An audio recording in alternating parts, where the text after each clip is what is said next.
या ठिकाणी शिवजयंतीनिमित्त जमलेलो आहोत. अहो, दौंडाची वाडी आणि माझं एकदम हृदयाचं एकदम जवळचं नातं आहे. मी 4थी मध्ये या ठिकाणी पहिल्यांदा आले आणि या ठिकाणी पहिल्यांदा येण्याचा योग आम्हाला ज्यांच्यामुळे भेटला ते म्हणजे आमचे जाधव चेअरमन यांच्यामुळे. आणि तेव्हापासून मी दरवर्षी एकदा का होईना या गावामध्ये येते. आमचा खूप जवळचा संबंध आहे. तर आज आपण शिवजयंती निमित्त या ठिकाणी जमलेलो. अहो, खरंच शंभूराजे प्रतिष्ठान यांना माझ्यातर्फे द्यावे तेवढे धन्यवाद कमीच आहेत. तुम्ही म्हणाल काय केलं दिदी असं? अहो, या लहान मुलांना त्यांच्यापर्यंत या शिवरायांचे विचार जावे म्हणून हे व्याख्यान ठेवलंच आहे. हे तर खूप मोठं कार्य केलंच आहे त्यांनी. अन्नदान देखील या ठिकाणी ठेवण्यात आले. हे देखील मोठं कार्य त्यांनी केलेलं आहे. पण एवढंच नाही. अहो, आपल्याला तुकाराम महाराजांनी अभंगाद्वारे संदेश दिला. वृक्षवल्ली आम्हा सोयरे वनचरे, आणि तुम्ही वृक्ष लावा, झाडे तोडू नका. हा संदेश आपल्याला तुकोबाराने दिला आणि या संदेशाचं पालन करून झाडे तर तोडली नाहीच हो, परंतु स्वतः 101 झाड लावले. अहो, टाळ्या वाजवा. आता त्यांनी तर लावायचं काम केलेलंच, परंतु आपण सर्वांनी 101 लावलीत ना. अहो, 50 तरी घरं असतील, 50 तरी जण असतील, त्यांनी प्रत्येकाने 2-2 तरी झाडं घ्या. त्या झाडाला पाणी घाला, खत घाला, वाढवा, मोठं करा. आणि ते पण लय दिवस नाही बरं का, फक्त एवढे 3च महिने. कुठं? 15 जुलैपर्यंत. तिथून पुढे 4 महिने मी पाणी घालायला येते, जामखेडून या ठिकाणी येते. त्याची काळजी तुम्ही करू नका. त्यानंतर पुन्हा मग तुम्हीच पाणी घाला. तर खरंच यांचे द्यावे तेवढे धन्यवाद कमी आहेत. आणि आपण या ठिकाणी जमले शिवरायांच्या जयंतीनिमित्त. काय सुंदर उपक्रम यांनी राबवले. अहो, आज जर कोणाला विचारलं की अरे शिवाजी महाराजांचं पूर्ण नाव माहितीये का? हो, प्रत्येक जणांना माहितीये. परंतु आज एखाद्याला त्याच्याच घरातलं, त्याच्या वडिलांचं, त्यांच्या आजोबांचं, त्याच्या खापर पंजोबाचं नाव विचारल्यावर सांगता येणार आहे का? हो, तर नाही. का? अहो, छत्रपती शिवरायांचं नाव प्रत्येकाच्या ओठातच नाही, प्रत्येकाच्या हृदयामध्ये कोरलं गेलं. कारण की काय मोठं काम केलं हो या राजा. अहो, या राजाचा जन्म आजच्याच दिवशी म्हणजे 19 फेब्रुवारी रोजी झाला. खरं सांगायचं झालं तर छत्रपती शिवाजी महाराज हे आपल्या अहिल्यानगर जिल्ह्यामध्ये असते. अवघे 2 ते 3 दिवस अगोदर त्यांना शिवनेरी या ठिकाणी शहाजी राजांनी सुरक्षते अभावी पाठवलं. नाहीतर आज शिवरायांचा जन्म आपल्या अहिल्यानगर म्हणजे संगमनेर या ठिकाणी झालेला असता. अहो, ज्या वेळेस छत्रपती शिवाजी महाराज हे जिजामातेच्या गर्भामध्ये होते त्यावेळेस शहाजी राजे जवळ आले आणि विचारलं, जिजामाता का हो प्रत्येक बाईला डोळे लागतात? आणि काय डोळे लागते तो आत्ताच्या बायांना? मला इटीचा बुकटाच खाऊ वाटतोय, मला मातीच खाऊ वाटते, मला तळलेलं खाऊ वाटत आहे, मला मालिका बघू वाटते, मला पिक्चर बघू वाटत येतं. असे डोळे आहेत आजच्या मातामुळे. अहो, माझ्या राजमाताजी जाऊन ना कशाचे डोळे लागले. ज्यावेळेस शहाजी राजांनी विचारलं का हो तुम्हाला काय आणू, तुम्हाला काय खावं असं वाटतंय, तुम्हाला काय पाहावं असं वाटतंय, राजमाताजी जाऊ मासाहेब काय म्हणाल्या, अहो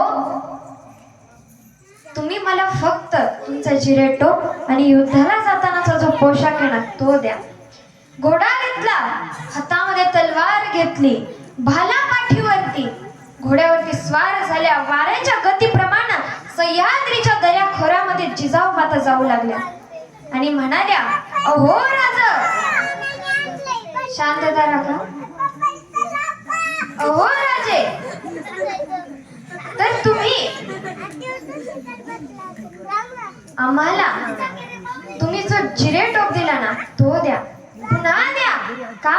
आम्हाला सारखं त्या सह्याद्रीच्या दऱ्या खोऱ्यांमध्ये जावं असं वाटतंय.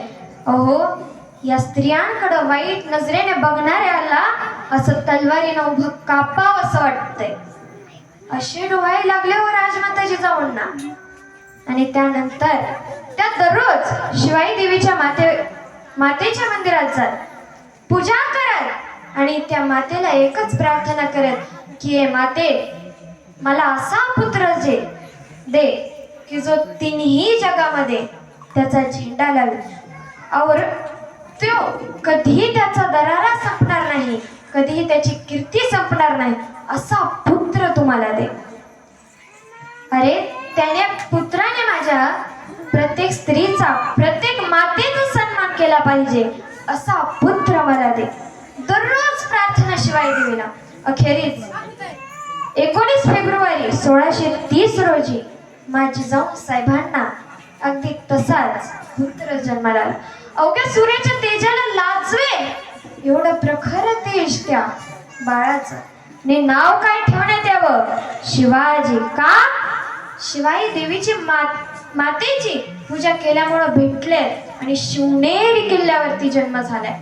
अहो एक गाणं आहे बघा, एकच राजा इथे जन्मला शिवनेरी किल्ल्यावर, एकच राजा इथे जन्मला शिवनेरी किल्ल्यावर, माझ्या देवाचं नाव गाजतंय गड किल्ल्याच्या दगडावर, माझ्या शुभाचं नाव गाजतंय गड किल्ल्याच्या दगडावर, सुंदर स्वराज्य निर्माण केले तलवारीच्या धारेवर, हो तलवारीच्या धारेवर, रयतेसाठी वार झेलले आपुल्या निधड्या छातीवर, हो आपुल्या निधड्या छातीवर, प्राणपणाने लढले मावळे भरोसा त्या राजावर, माझ्या देवाचं नाव गाजतंय गड किल्ल्याच्या दगडावर, माझ्या शोभाचं नाव गाजतंय गड किल्ल्याच्या दगडावर.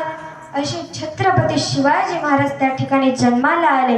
बोला छत्रपती शिवाजी महाराज की जय.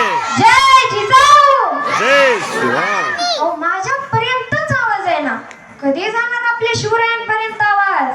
मोठ्याने म्हणायचंय जय जिजाऊ, जय जिजाऊ, जय शिवराय. वाह क्या बात आहे. स्वतःसाठी टाळ्या वाजवा ना. असे छत्रपती शिवाजी महाराज त्या ठिकाणी शिवनेरी किल्ल्यावरती 19 फेब्रुवारी 1630 रोजी जन्माला आले. आणि आल्यानंतर जिजामाता मात्र बालवयातच त्यांना संस्काराचं बाळकडू पाजत. त्यांना रामकृष्ण यांच्या गोष्टी सांगत, श्रीकृष्णाच्या जीवनातील प्रसंग सांगत, थोरा मोठ्यांचे ज्यांनी कोणी अन्यायाविरुद्ध लढा उभा केलाय त्या सर्वांची माहिती जिजामाता या शुभांना देत. आणि आत्ताच्या माता काय करतात?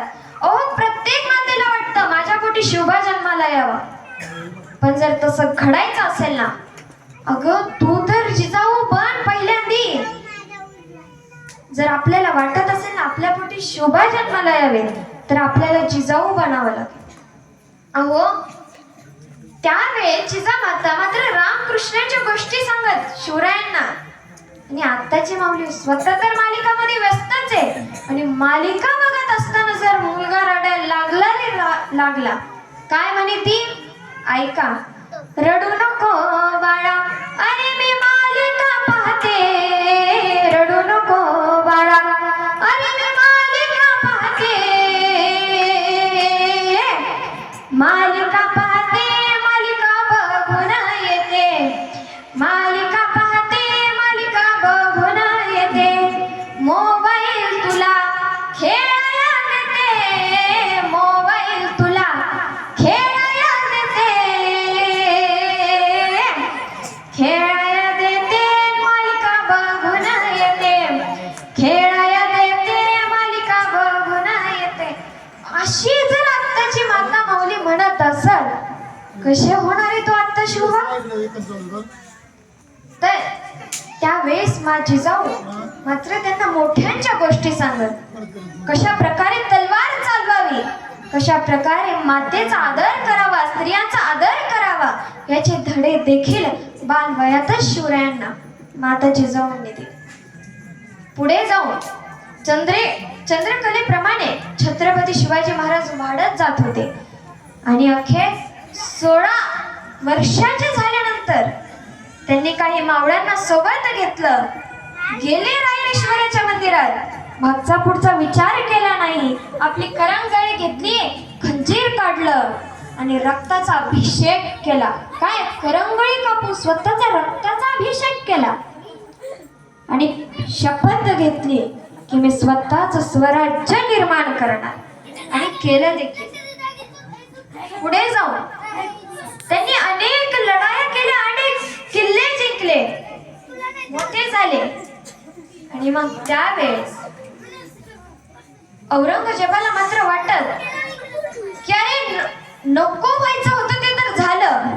हा शिवाजी स्वराज्य स्थापनेची प्रतिज्ञा घेतली, स्वराज्य निर्माण केलं, नको नको तेवढे गडकोट जिंकले, पण आता याचा राज्याभिषेक नाही झाला पाहिजे. म्हणजे सगळं राज्यच ह्याच्या आहे, ह्योच राजा झाला, मग त्याचा राज्याभिषेक नाही झाला पाहिजे. म्हणून औरंगजेबांनी त्याचा दूत भाऊ म्हणजेच बहादूर खान याला सांगितलं की एक तुझ्यावर जबाबदारी आहे, तुला काही आता काय सगळं ठरवण्यात आलंय की अरे छत्रपती शिवरायांचा राज्याभिषेक करायचा रायगडावरती आणि म्हणून तुला कसल्याही परिस्थितीत हा राज्याभिषेक होऊन द्यायचा नाही, वाटेल तेवढे प्रयत्न कर. मग असं म्हटल्यानंतर बहादूर खान नको नको तेवढे प्रयत्न करत, उत्तरेकडून येत हे सैनिक पाठवत, ते सैनिक पाठवत, ही फौज घालव, इकडं काही कर, इकडं बॉम्ब फोड, इकडं तोप फोड, असे नको नको तेवढं तो प्रयत्न करत होता. परंतु 1674 रोजी शिवरायांचा राज्याभिषेक झालाच. झाल्यानंतर अख्ख्या गडावरती फक्त शिवाजी महाराज की, छत्रपती शिवाजी महाराज की अशाच घोषणा ऐकू येत होत्या. औरंगजेबाला त्याची तळपायाची आग मस्तकापर्यंत गेली. काय करू, काय सुधराना. पत्र घेतलं, लिहिलं, का रे बहादूर खाना, तिथं जाऊन काय तू करतो काय? तिकडे राज्याभिषेक झाला, त्यांचा नुसतं जय जयकार होतोय आणि तू काय तिथं भजे तळतोस, काय करतोस काय तू तिथं? त्यावेळेस बहादूर खानाने ते पत्र वाचलं. पत्रामध्ये त्यांनी वाचल्यानंतर त्याला कळलं की अरे आता पण तशीच परिस्थिती बर का, टेबला खालून दिल्याशिवाय टेबलावरचा कागद हलत नाही. काय टेबला खालून दिल्याशिवाय टेबलावरचा कागद हलत नाही. मग काय बहादूर खान म्हणला, लिहिलं पुन्हा पत्र आणि त्याच्यामध्ये काय लिहिलं, हुजूर अल्लाह की दुआ से, अल्लाह की कृपा से शिवाजी को राजा बनना ही था और वो बन गए, परंतु मेरे पास इस इलाके में जो मैंने कुछ धन कमाया है वो 1 कोटी रुपए और 200 घोड़े मैं आपको देता हूँ क्षमा के तौर पर. लिहिलं पत्र, अफजल खाने वाचलं, निमारा आला खाली, तेव्हा आला खाली. मग काय औरंगजेब खुश झाला, म्हणला कधी पाठवतोस? तिकडून तो म्हणला आता काय पावसाळ्याचे दिवस आहेत, आता मला यायला जायला सैन्यामध्ये कधी पाऊस पडत कधी काय होईल माहित नाही, म्हणून पावसाळा संपला की देतो तुम्हाला. तो म्हणला बर. मग काय ही बातमी की तिथं 1 कोटी रुपये आणि 200 घोडे, ही बातमी ज्या वेगात औरंगजेबापर्यंत पोहोचली ना, त्याच्या निम्म्या वेळात शिवरायांपर्यंत. का बहिर्जी नाही, अहो सोबती सवंगडीच तसे होते हो त्यांचे, कळले माहिती. मग काय आता पावसाळ्याचे दिवस, स्वराज्यामध्ये नियम की शेतकरीच सैन्य असायचे त्यांचे. मग आता त्या शेतकऱ्यांना देखील काहीतरी पीक पिकवायला वेळ वगैरे लागायचा, मग सारखंच लढाई करून जमायचं का नाही. मग अक्षय तृतीयेनंतर ते सगळे आपली पेरणी वगैरे करायला जायचे. परंतु आता ज्या काही योजना आहेत ना सरकारने केल्या, त्या सगळ्या त्यावेळेस छत्रपती शिवरायांनी केल्या. आता असतं बघा राखीव दल, इथं कुसडगाव होतं, तिथं होतं हाय बर का राखीव दल म्हणा, तसं शिवरायांचं देखील होतं 10,000 सैन्याचं. लगेच शिवरायांनी हंबीररावांना बोलवलं आणि म्हणाले, हंबीरराव बहादूर गड म्हणून जो काही आहे पेड गाव का काहीतरी आहे तिथं आहे. आणि मग त्या ठिकाणी तुम्हाला जाऊन तिथलचे 1 कोटी आणि 200 घोडे आणायचे. ते म्हणले आणतो की, चला घेऊन सैन्य आणतो. अहो स्वराज्य एवढं मोठं निर्माण झालं त्याचं कारण स्वराज्यामधल्या कोणत्याच मावळ्यांनी कारण दिलं नाही, कोणत्याच कामाला कारण दिलं नाही. आणि जो कोणी कारण देतो ना तो भविष्यामध्ये यशस्वी होतच नाही, कारण हा कोणत्याच गोष्टीला पर्याय नाहीये. हा एक इतिहास आहे. आणि मग काय, हंबीरराव मोहिते म्हणले आणतो की. ते नाही म्हणले की अरे पावसाळा आहे, हिवाळा आहे, जातो असं आमचं पीक येत असं. अहो हंबीरराव मोहितेच नाही, तानाजी मालुसरे अहो निमंत्रणाची पत्रिका द्यायला आले शिवरायांजवळ. शिवराय काळजीमध्ये दिसावत विचारलं काय, अहो कोंढाणा जिंकायला जायचंय, कशी योजना करावं आठवतंय. ते म्हणाले अहो आम्ही असताना तुम्ही कोंढाणा जिंकायला जाणार. अहो माझ्या मुलाचं लग्न आहे. ठीक आहे, रायबाचं लग्न होतं मुलाचं. ते म्हणले जाऊ द्या, परंतु आधी लगीन कोंढाण्याचं मग रायबाचं. पण दुर्दैवानं तानाजी मालुसरे हे कोंढाण्याचं लगीन करायला गेले, परंतु वापस रायबाच्या लग्नाला काही येऊ नाही शकले, कारणच नाही शिवरायांजवळ. मग काय हंबीरराव मोहिते देखील म्हणाले आणतो की. मग 10,000तले 1,000 सैन्य हे रायगडावर सुरक्षिततेसाठी ठेवलं आणि 9,000 सैन्याची 1 तुकडी, त्याचे पुन्हा 2 भाग केले. एक भाग 7,000चा आणि एक 2,000चा. 2,000च्या सैनिकासोबत असणार हंबीरराव मोहिते आणि 7,000चं सैन्य असच. मग काय, दिवस उजाडला, दुपारची वेळ, निघले मराठे आणि हंबीररावाचं सैन्य हे पुण्यातून कुरकुम त्या ठिकाणी गेलं. आणि जे काही दुसरं 7,000चं सैन्य होतं ना ते अहिल्यानगर, रांजणगाव करत अहिल्यानगर इथून त्या किल्ल्याकडे गेलं. त्या ठिकाणी गेल्यानंतर 4-5 किलोमीटरवर तो बहादूर गड आहे. इकडून मराठी घोषणा देत आहेत, हर हर महादेव, हर हर महादेव. आवाज मात्र त्यांच्या हेरपर्यंत गेला. बहादूर खान म्हणाला काय झालं. हेरांनी सांगितलं हो मराठी आ गए, मराठी आ गए, शत्रु है, आ गए, हमें युद्ध करना पड़ेगा. त्यावेळेस बहादूर खान म्हणतो अरे वो मराठी नहीं हो सकते, क्योंकि मराठी दिन में आते ही कहाँ है. का शिवरायांच्या 90% लढाया ह्या रात्रीच्या आहेत आणि 90% पेक्षा जास्त वर त्यांच्या लढाया ह्या अमावस्येच्या रात्रीच्या आहेत. का त्या रात्री अतिशय काळोख असतो. आपण आलो कुठून गेलो कुठून हे शत्रूला कळायचं नाही, म्हणून अमावस्येची रात्र. त्याला काय मुहूर्त बिहूर्त काढी बसले का नाही, अमावस्येची रात्र. परंतु त्यावेळेस दिवसा आले.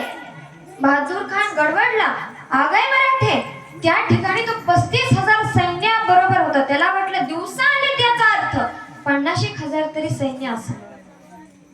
त्यांनी अख्खं सैन्य घेतलं. फक्त 100 त्याचे वॉचमन गेटमन जे काही होते ते फक्त 100 तिथं ठेवले. तो अख्ख्या 35,000 सैन्यासोबत निघाला. आल्या बरोबर तिकडून मुघलांचं सैन्य येते, इकडून मराठ्यांचं सैन्य येते. मराठ्यांच्या घोषणा चालू, हर हर महादेव, हर हर महादेव. तलवारी प्रत्येकाने आपापल्या म्यानातून काढल्या. जो तो येतोय, घोडा पळवतोय, पुढे येतोय. तिकडून तक तक दिम दिम, आक्रमण, तक तक दिम दिम, हे चालू. आणि मग दोन्ही सैन्य जवळ येणार, तलवारींचा आवाज होणार. तेवढ्यात मराठ्यांनी रिव्हर्स गिअर टाकल्या, लगे भागो. मराठी पुढं, मुघल माग, मराठी पुढं, मुघल माग. अहो 10 मैल अंतर झालं. मग काय, पुन्हा बहादूर खान म्हणला रुको रुको रुको रुको रुको, चले गए वो भेकड़ थे, चले गए. वो हमको लगा कि अरे वो 50,000 की संख्या में होंगे, परंतु वो तो 7,000 ही थे. हमारी सैन्य दल को देख के चले गए, चलो हम पीछे जाते. हे 2-3 मैल अंतरावर येतात की नाही, तिकडून पुन्हा हर हर महादेव, हर हर महादेव. देव म्हणत लगेच मराठे मागून पुन्हा मराठ्यांनी तलवाऱ्या काढल्या, पुन्हा यायला लागले, समोर आले, तिकडून पुन्हा त्यांनी रिवर्स घेर टाकला, मुघलांनी पण मागं येऊन पळायला यायला लागले. आता दोन्ही सैन्य पुन्हा एकमेकांना लढणार. तोच मराठ्यांनी रिवर्स घेर टाकला आणि भागो आले मागं.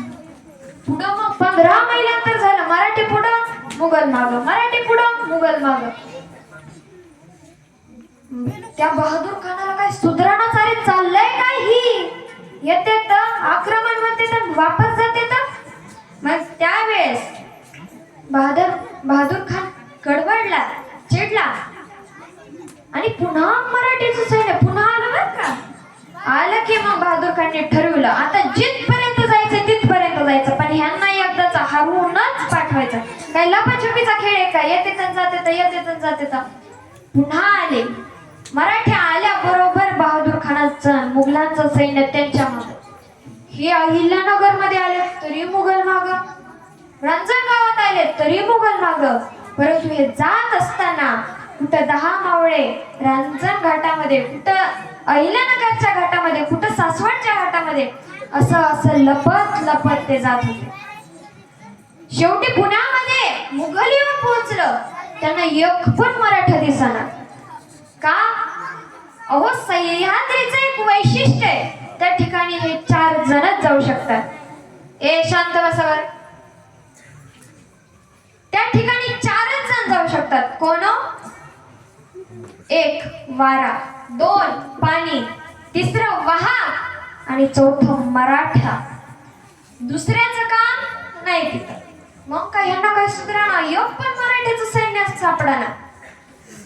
आणि मग ही बातमी की अरे पुण्यामध्ये मुघलाचं अख्खं सैन्य आलंय, ही लगेच बातमी तिकडं करकुमला असणाऱ्या हंबीरराव मोहितेंकडे गेली. जशी माहिती आली रे आली ते सावधच. वाऱ्याच्या गतीप्रमाणे ते लगेच त्या मार्गे आले. कुठं? बहादूरगडात. त्या ठिकाणी आल्यानंतर वॉचमन गेटमन होते, अख्खे सुजून काढले, अख्खे पिवळे केले. आल्यानंतर पुन्हा अख्खं त्यांनी सगळं काही लुटलं. 1 कोटी रुपये घेतले, पुन्हा अजून घोडे घेतले, अख्खं सोनं नाणं चांदी हिरे माणिक मोती सगळं घेतलं. परंतु जेवढं घेऊ शकत होते तेवढंच घेतलं, तरी काय उरलं. पण आता ते काय उरलेलं घेऊ शकत नव्हते. म्हणून हंबीरराव मोहितेंनी मात्र जड अंतकरणाने तो किल्लाच पेटून दिला. मग काय मुघल कंटाळून मागं आलं तर नुसतं धुरच, काही प्रकारे समजेना. नंतर तिथलच्या एका माणसाला पडलेलं विचारलं, काही ओळखू येईना. क्या हुआ यहाँ पर? कौन आया? हमारे किले को जला के ले गया, लुटा के ले गया. तो म्हणाला मराठे हुजूर, मराठे. अरे हम किसके पीछे थे? हम मराठों के पीछे थे. मराठे कब आएंगे यहाँ पर? अरे नहीं हुजूर, मराठे ही आए थे. हुजूर के 2 गट थे, एक ने आपको उल्लू बना दिया, दूसरे ने आपका सब लूट लिया. काय करणार विचार. तिकडं मात्र औरंगजेबाची पुन्हा तळपायाची आग मस्तकापर्यंत जाऊन ठेवतो. अहो शिवरायांचे प्रत्येक प्रसंगातून आपल्याला शक्तीच प्रत्येक वेळेस कामा येते असं नाही, युक्तीचा देखील वापर करावा लागतो, हा संदेश भेटतो. मग काय पुढे जाऊन शिवरायांनी आपलं राज्य वाढवलं. ते गुजरात असेल, कर्नाटक असेल, आंध्र असेल या प्रदेशामध्ये गेले. त्या ठिकाणी गेल्यानंतर त्यांनी फक्त महाराष्ट्रातल्याच मंदिरांचा जीर्णोद्धार नाही तर कर्नाटक, आंध्र, गुजरात अशा प्रदेशामध्ये जाऊन मंदिरांचा जीर्णोद्धार केला. ते दिग्विजय दक्षिणेचा विजय करून येत असताना आंध्रामध्ये त्यांनी बघितलं की अरे शैल्य मल्लिकार्जुनचं एक मंदिर आहे. ते दर्शनाला गेले. त्या ठिकाणी बरेच राजे दर्शन करत आणि वापस जात, पण छत्रपती शिवाजी महाराज त्या ठिकाणी गेले, दर्शन घेतलं, आजूबाजूचा परिसर निहाळला. कळलं की अरे 4 गोपुरांपैकी 3 गोपुर तर आहेत, परंतु एका 4थ्या साईडला एक 4थं गोपुर अपूर्ण आहे आणि हे अपूर्ण ठेवायचं नाही. त्यांनी लगेच आंध्रातल्या काही कामगारांना बोलून घेतलं आणि सांगितलं याला किती खर्च येतो. त्यांनी रक्कम सांगितली, तात्काळ ती रक्कम दिली आणि ते गोपुर बांधून घेतलं. अहो त्या कामगारांनी देखील काय म्हणावं छत्रपती शिवरायांबद्दल. माहित नाही हे कोणते राजे, पण काय म्हणावं. अरे असा राजा होणे नाही. कितीही राजे आले या ठिकाणी दर्शन घेऊन गेले, कितीही राजे आले या ठिकाणी राहून गेले, परंतु प्रत्येकाने बघितला की अरे एक गोपूर राहिले, पण ते बांधावं, ते उभारावं हे कोणाला कळलं नाही. ते छत्रपती शिवरायांनी पूर्ण केलं. असे छत्रपती शिवराय. आणि मग त्यांनी ठरवलं की अरे असे राजे आपल्या समोर सतत पाहिजे, त्यांची प्रेरणा आपल्याला भेटत राहील. काय करावं. एक म्हटलं आपण त्यांची मूर्तीच बनवून इथं ठेवू नाही का. सर्वजण म्हणाले उत्तम उत्तम उत्तम. आणि मग काय, त्यांची एक सुंदर अशी मूर्ती बनवण्यात आली आणि त्या ठिकाणी आंध्रामध्ये पहिलं स्मारक जिवंतपणी शिवरायांचं उभारलं गेलं. असे छत्रपती शिवराय. महाराष्ट्रात तर आहेच त्यांची कीर्ती. आंध्रामध्ये पुन्हा येत असताना कर्नाटकामध्ये ते बेलेवाडी या ठिकाणी गेल्यानंतर तेथील ठाणेदारी या सावित्रीबाई देसाई या होत्या. त्यांचे पती हे औरंगजेबाच्या ह्याच्यातले होते आणि मग ती प्रत्येक प्रदेश त्या ठिकाणचं जिंकून येत होते मराठी. मग त्यावेळेस येत असताना सखोजीरावांनी बघितलं की अरे एक स्त्री आहे, आपल्याला काही सहज हिचं राज्य घेता येईल, हिला देखील आपण पराभूत करू आणि हिचं देखील राज्य घेऊया. मग काय, सखोजीरावांनी स्त्री आहे म्हणून अगदी मोजकच सैन्य घेतलं आणि आक्रमण केलं. परंतु ती स्त्री मात्र अतिशय हुशार, अतिशय चपळ. यावेळेस मात्र सखोजीरावांचा पराभूत झाला. त्यांनी ठरवलं आपण स्त्रीच्या हातून पराभूत झालो, शिवरायांना काय सांगायचं. पुन्हा बलाढ्य सैन्य घेऊन सखोजीराव आले. त्यावेळेस सावित्री देसाईंचा मात्र पराभव झाला. सखोजीरावांनी त्यांचं राज्य घेतलं, त्यांना कैद केलं आणि त्यांना महाराजांसमोर आणण्याचं ठरवलं. ते येत होत्या, अचानक त्या थांबल्या, गरकन मागं वळून पाठीमागं गेल्या, आपलं तानं बाळ दोन्ही हातात आणलं आणि शिवरायांजवळ गेल्या. त्यांना माहिती होतं आपलं राज्य घेतले अर्थ आपल्याला काहीतरी शिक्षा देणार, कैद करून ठेवणार. म्हणून अगोदरच त्यांनी आपलं बाळ हे शिवरायांच्या मांडीवरती दिलं. अहो शिवरायांनी त्या बाळाला मांडीवरती घेतलं आणि मावळेला आदेश केला. मावळे लगेच दूध घेऊन आला. स्वतःच्या हाताने त्या बाळाला शिवरायांनी दूध पाजलं. त्यावेळेस ते म्हणाले हा आमचा भाचा आहे आणि हा भाचा ज्या अर्थी त्या अर्थी तुम्ही आमच्या भगिनी आहात. आणि कोणता भाऊ बहिणीला सजा देतो, कोणता भाऊ बहिणीचं राज्य लुटून घेतो, कोणता भाऊ बहिणीचं बाळ घेतो. नाही, यांचं राज्य तर यांना वापस द्या, परंतु साडी चोळी देऊन सन्मानासह त्यांना त्यांच्या राजवाड्यात पाठवा आणि या आमचा भाचा आहे याची दूध भाताची देखील सोय करा आणि याला आमच्यातर्फे वतन द्या. काय राजा हो. अहो हे सगळं काय जे शिल्पचित्र आहे ते त्यावेळेस सावित्रीबाई देसाईंनी कर्नाटकामध्ये धारवाड म्हणून एक जिल्हा आहे आणि यादवगड म्हणून तालुक्यामध्ये मारुतीच्या मंदिरात त्यांनी त्याचं शिल्पचित्र देखील केलेलं आहे. आज देखील तुम्ही जाऊन बघा. असे छत्रपती शिवाजी महाराज. अहो पुढे जाऊन छत्रपती शिवाजी महाराजांनी प्रत्येक स्त्रीला माते समान मानलं, प्रत्येक स्त्रीची आबरू वाचवली. परंतु रांजाचा गावचा पाटील मात्र एक नंबरचा नराधम. त्याने एका आपल्याच गावातल्या स्त्रीवरती हात टाकला, तिची आबरू लुटली आणि लुटल्याबरोबर ती स्त्री लगेच शिवरायांजवळ गेली. गेल्यानंतर हात जोडले, विनंती केली की अहो माझी आबरू लुटली, सांगायचं तरी कोणाला. 8-15 दिवस झाले गावच्या पाटलांनीच असं केलंय, सांगायचं तरी कोणाला. तुमच्याकडे येण्याची 8 दिवस झाले इच्छा होती, पण आज योग झाला. त्यावेळेस शिवाजी महाराजांनी मागचा पुढचा विचार केला नाही. लगेच त्या राजाच्या पाटलाला बोलवण्याचा आदेश दिला. राजाचा पाटील दरबारामध्ये आला तरी त्याच्या चेहऱ्यावरती भय नाही. एवढा मोठा गुन्हा करून भय नाही. शिवाजी महाराजांनी विचारला का हो एवढा मोठा अपराध करता आणि तुमच्या चेहऱ्यावरती भय नाही. ए शांत बसा बरं.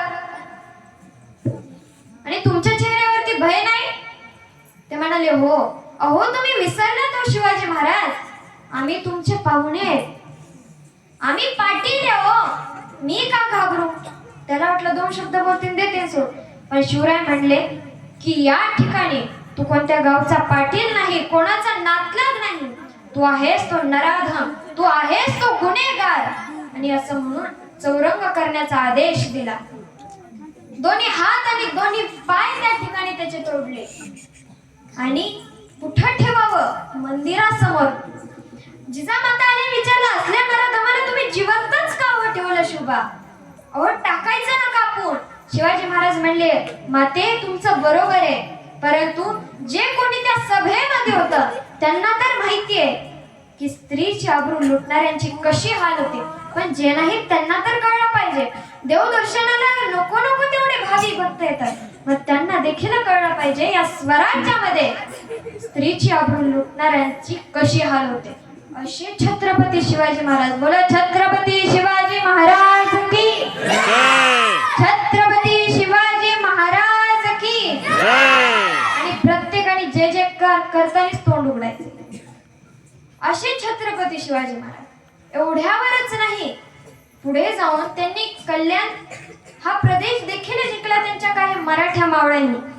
आणि जिंकल्यानंतर त्यावेळेस छत्रपती शिवाजी महाराजांच्या मावळ्यांनी नको नको तेवढे हिरे, माणिक, मोती, सोनं, चांदी, पैसा, धन संपत्ती, घोडे, तलवारी सगळं काही लुटलं कल्याणचं.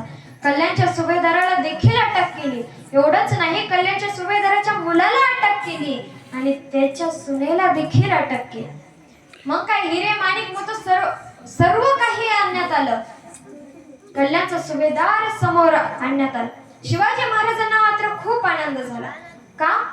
तो कल्याणचा सुभेदार देखील स्त्रियांवरती हात टाकत, बायका दरबारामध्ये नाचवत, गोरगरिबांचा पैसा लुटत, शेतकऱ्यांचं धान्य हिसकावून घेत. म्हणून मग त्यावेळेस शिवरायांना खूप आनंद झाला. एक मावळा नवीनच होता. तो म्हणला, हो महाराज, एवढंच नाही, याच्यापेक्षा देखील मोठं तुम्हाला खूप आवडेल असं आम्ही रत्न आणलं. शिवाजी महाराज म्हणले, याच्यापेक्षा मोठं असं काय? शिवरायांनी सांगितलं, दाखवा मला. आणि बघितलं तर काय, ती कल्याणच्या सुभेदाराची सून, परंतु तिचं सौंदर्य मात्र अफाट होतं. शिवरायांनी बघितलं, सर्वांना वाटलं शिवराय म्हणतील, खरंच तुम्ही आमच्यासाठी खूप मोठा दागिना आणलाय. परंतु काय छत्रपती शिवराय बोलावेत त्यावेळेस. ते म्हणाले की माते, खरंच तुम्ही किती भाग्यवान आहात की तुम्हाला असं सौंदर्य लाभलंय. अहो आमचं भाग्य बघा ना. अहो आमच्या मातेला जर तुमच्या एवढं सौंदर्यच लाभलं असतं तर आम्ही किती सुंदर झालो असतो नाही का. अहो एवढ्या सुंदर स्त्रीला माता म्हणून पदवी देऊन, चोळी बांगडी देऊन सन्मानानं वापस पाठवणारा राजा म्हणजे शिवछत्रपती.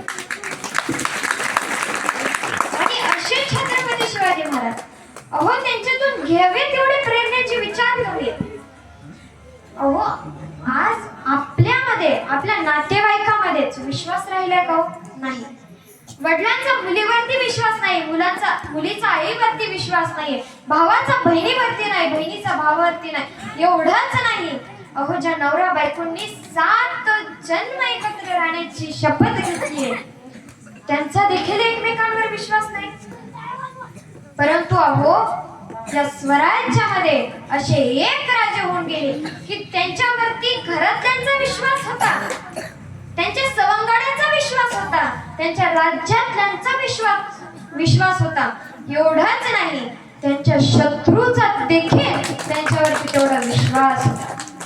ते म्हणजे छत्रपती शिवाजी महाराज. अहो ज्या वेळेस शाहिस्ते खानाने 1 लाख सैन्य दल घेऊन पुण्यातील लाल महालाला वेढा टाकला, त्यामध्ये तो राहतोय, खातोय, पितोय, बायका नाचवतोय, गोरगरिबांचं सगळं धन लुटतोय. मग हे सगळं पाहिल्यानंतर शिवाजी महाराजांना काय राहावे ना, रात्रभर डोळ्याला डोळा लागला नाही, विचार करत राहिले करावं तरी काय. शेवटी एक युक्ती सुचली आणि त्यांनी काही सैन्य घेतलं 400च मावळे त्यांनी सोबत घेतले, त्यातले 100 आतच येणार आणि त्यातले फक्त 12 त्यांच्या सोबत. आणि रात्री मध्यरात्री झाली, रात्रीचे 12 वाजले, चंद्र डोक्यावरती आला. शिवरायांनी लगेच सर्वांना निशाणी केली आणि काय खोटे कर्ज काढून एक लग्नाचे वरात बनून त्यांनी लाल महालामध्ये प्रवेश मिळवला. त्या लाल महालामध्ये गेल्यानंतर रात्री चंद्र डोक्यावर आला रे आला. शाहिस्तेखान गाढ झोपेत होता, त्याला काही कल्पना नाही. परंतु रात्री 12 वाजता त्याची झोपमोड झाली. त्याच्या कानावरती फक्त तलवारांच्या खणाटाचाच आवाज येऊ लागला. त्याला काही सुधरणारे झाले तरी काय, बाहेर येऊन बघतो तर काय, समोरासमोर शिवाजी महाराजांची त्याची नजराना नजर झाली. इकडं पळू की तिकडं पळू, या दरवाज्यातनं जाऊ का त्या खिडकीतनं जाऊ, काय सुचेना. शेवटी एका खिडकीकडूनच जायचं ठरवलं. त्या ठिकाणाहून गेला, उडी मारणार तो सप असा आवाज आला.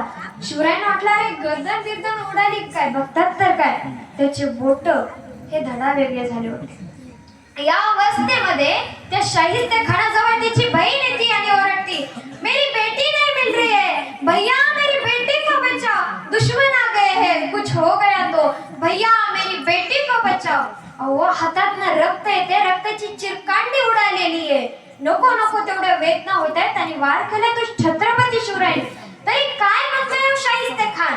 शाहिस्तेखान म्हणतोय बहना डरो मत, अरे वो शिवाजियों के लोग हैं, वो कभी नारी को हाथ नहीं लगाते, तुम सिर्फ भागो, वो कुछ नहीं करेंगे. काय विश्वास हो या छत्रपती शिवरायांना. आज आपला जवळचा नातेवाईक आपल्यावरती विश्वास ठेवत नाही, दुश्मनांचा विश्वास. तसं चारित्र्य आहे, तसं बोलणं आहे, तसं वागणं आहे, म्हणून हे असं झालं. अहो आज आपण चांगलं राहिलं पाहिजे, व्यसनमुक्त जीवन जगलं पाहिजे. अहो शिवरायांच्या जीवनामध्ये त्यांना किती अडथळे आले हो. आग्र्याच्या सुटकेवरनं त्यांनी जीव धोक्यात घातला. त्यांनी लगेच ठरवलं का हो मी आत्महत्या करावी. अरे आग्र्याची सुटका एवढ्यातून मी जाणार कसं, आत्महत्याच करतो ठरवलं नाही. पण आज थोडं काही होत नाही की आत्महत्या, परीक्षेला कमी मार्क पडले कर आत्महत्या, हे रागात बोललं कर आत्महत्या. काय चाललंय काय या महाराष्ट्रात. हो दिलाय भगवंतानी एवढं सुंदर जीवन, तर जगाना चांगल्या प्रकारे, घ्या ना हे जीवनाचं सार जाणून. अरे जन्माला आलो पण करायचं काय, शांत बसा हे जाणून घ्या. अहो अनंत पाटील एका ठिकाणी खूप सुंदर म्हणतात, जगी जीवनाचे सार घ्यावे जाणून सत्वर, जगी जीवनाचे सार घ्यावे जाणून सत्वर, जैसे ज्याचे कर्म तैसे फळ देतो ईश्वर, जैसे ज्याचे कर्म तैसे फळ देतो ईश्वर. अहो ज्या प्रकारे आपण वागणार आहे त्याच प्रकारे ईश्वर आपल्याला फळ देणार आहे. आणि या जीवनाचं सार काय हे जाणून घेऊन जगा. शिवरायांचा आपण अख्खा इतिहास नाही वाचला तरी चालेल, परंतु जेवढा वाचलाय, जेवढा माहिती त्यातला एक तरी गुण आपण शिवरायांचा घेतला पाहिजे. मी सांगते तुमचं जीवन एकदम सुंदर बनणार. अहो आज कोणालाही राग येतात, काही झालं तरी राग येतो ना, राग आला की आत्महत्या करू वाटते. परंतु जर कोणाला राग आला ना, इकडे तिकडे न जाता कुणी शेजारीकडे जा, आत्महत्या न करता, कुणी घरदारावाल्याकडे जा, कुणी नातेवाईकाकडे जा, पण आत्महत्या करू नका, हे तुम्हाला विनंती करते. आणि जरी राग आला, जरी कुठं नाही जायचं ठरवलं तरी जामखेड जांभवाडी या ठिकाणी नक्की या. जोपर्यंत राग आहे तोपर्यंत त्या ठिकाणी थांबा आणि राग शांत होईपर्यंत त्या ठिकाणी थांबा, परंतु आत्महत्यासारखा विचार मनामध्ये आणू नका. एवढेच एक तुम्हाला जाता जाता कळकळीची विनंती करते. आता 9 वाजले, त्यामुळे तसा आपला मगाच होता कार्यक्रम, परंतु ते म्हटले रॅली अगोदर घ्यायची, तर त्यामुळे डीजे लावला चांगली गोष्ट आहे, पण त्यांनी आवाजाने होतं. चला असो, तर आता आपण हे झालंय, बराच वेळ झाला मी माझे लांबलेलं भाषण, लांबलेलं व्याख्यान याच ठिकाणी थांबवते. जे काही तुम्हाला आवडलं ते घेऊन जा, जे नाही आवडलं ते इथे ठेवून जा. आणि हो, माझ्या काही तोडक्या मोडक्या भाषेमध्ये काही जर चुकीचा अपशब्द बोललाच गेला असेल तर मला तुमची लेक म्हणून माफ करा एवढी एक विनंती करते आणि शिवरायांचा एक तरी गुण घ्या ही देखील विनंती करते आणि थांबते. जय जिजाऊ, जय शिवराय. बस